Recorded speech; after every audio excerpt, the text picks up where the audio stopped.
Kali ini kita bakalan membahas candle closing yang bulan lalu terjadi teman-teman ya. Jadi baru sekitar 2 hari yang lalu terjadi kita candle closing merah seperti ini.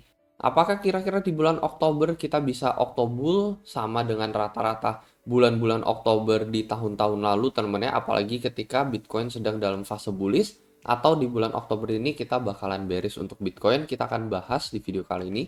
Nah, bagi teman yang menurut kalian saat ini Bitcoin bakalan naik nih, nanjak atau Bitcoin bakalan turun, di sini kalian bisa ngelong atau nge-short ya. Gue mau menggunakan platform BingX untuk ngelong atau nge-short.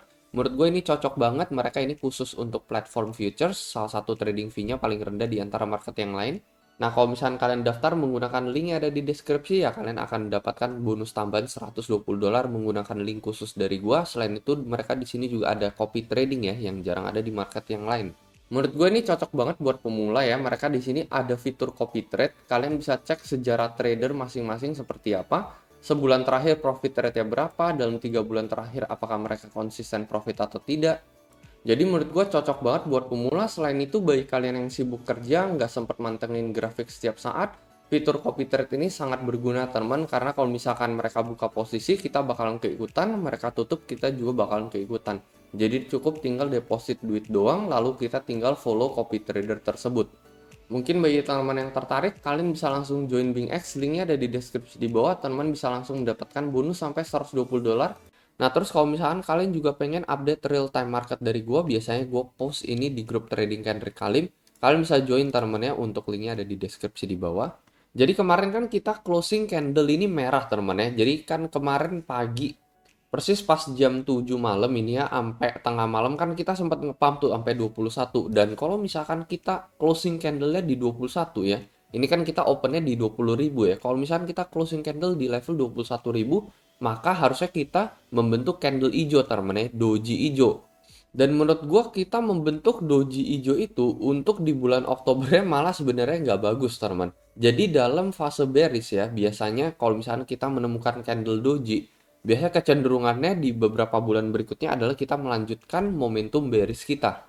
Jadi meskipun kita kemarin sempat di pump sampai seperti ini, untung aja kita kena reject teman ya. Jadi sebenarnya ya gue berharap nanti ketika di jam 11 malamnya prior sampai paginya itu emang gue berharap kita kena reject gitu ya. Jadi kita nggak stay di atas, sehingga di time frame bulannya itu kita nggak membentuk doji berwarna hijau teman, karena itu cenderung berdampak buruk teman ya untuk Bitcoin di bulan Oktober ya.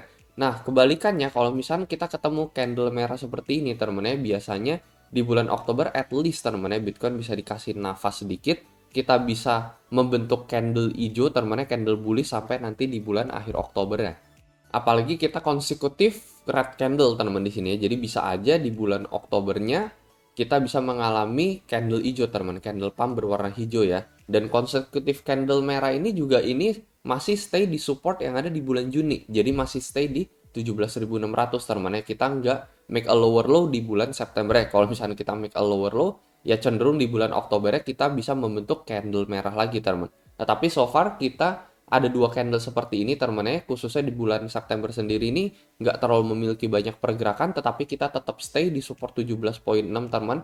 Banyak volume sell off, tetapi closing kita masih bisa berada di berapa nih, 19.400 ya di akhir bulan kemarin. Jadi tetap stay di atas support 17.6.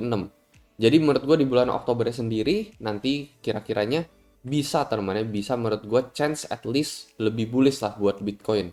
Nah, kalau misalkan kalian pengen contoh, misalkan aja dalam fase bearish teman, dalam fase penurunan kita menemukan candle doji teman ya, doji hijau seperti ini nih terjadi di bulan Maret tahun 2022. Kalian perhatikan apa yang terjadi berikutnya, Bitcoin melanjutkan penurunan bearishnya.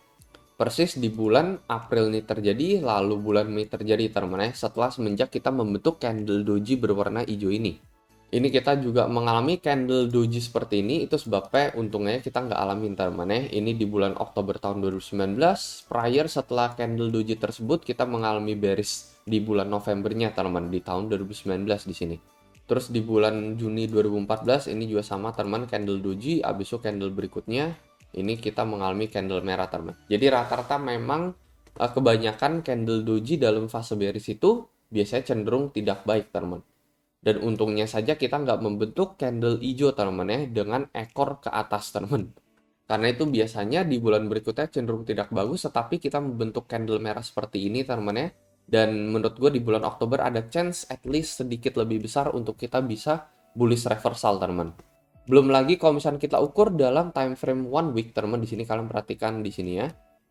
Kita ketemu nih satu ekor panjang ke atas, habis itu ini supportnya juga masih stay atau di atas level 18.157 di sini ya. Kita supportnya ini ada di 18.461 untuk candle mingguannya. Ini kan kita bentar lagi closing ya. Closingnya juga paling ya kurang lebih mirip lah teman-teman ya, di level-level seperti ini 19.3 mungkin 19.000 awal, 18 akhir tetap aja ada di candle hijau. Dan closing weekly seperti ini teman-teman ya, apalagi dalam sebelumnya 2 minggu sebelumnya ini kita mengalami penurunan teman. Ini untuk di minggu berikutnya di tanggal 3 sampai 10 menurut gue ini agak cenderung bullish untuk Bitcoin ya.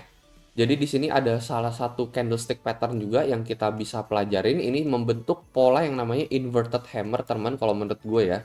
Jadi ciri-ciri pola inverted hammer ini adalah sebelumnya kita mengalami fase bearish teman. Sebelumnya kita mengalami penurunan. Terus habis itu kita mengalami candle hijau seperti ini dengan ekor ke atas, lalu dia closingnya agak di bawah teman di sini ya. Dan ini untuk candle berikutnya teman, biasanya kita cenderung mengalami fase bullish teman ya. Jadi harusnya di bulan tanggal 3 sampai 10 harusnya kita mengalami bullish continuation buat Bitcoin.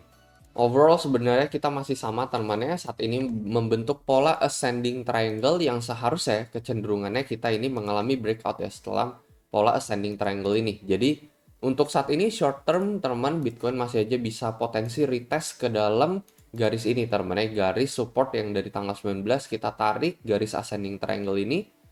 Ini kita bisa nyentuh berapa nih? Kalau misalnya saat ini ada di 18.950 teman ya. Lalu setelah itu rebound dari level ini teman. Jadi untuk short term, well bisa aja teman kita mengalami sedikit penurunan lagi sampai nanti kita closing di hari Minggu, open mungkin di hari Senin kita bisa mantul kembali teman. Itu prediksi gue untuk 1-2 hari ke depan. Dan pola ascending triangle biasanya kecenderungannya adalah kita break dari pattern ascending triangle ini. Jadi sama seperti ascending triangle jangka pendek teman ya, yang kemarin ini yang versi lebih kecilnya ya, mini ascending triangle di sini.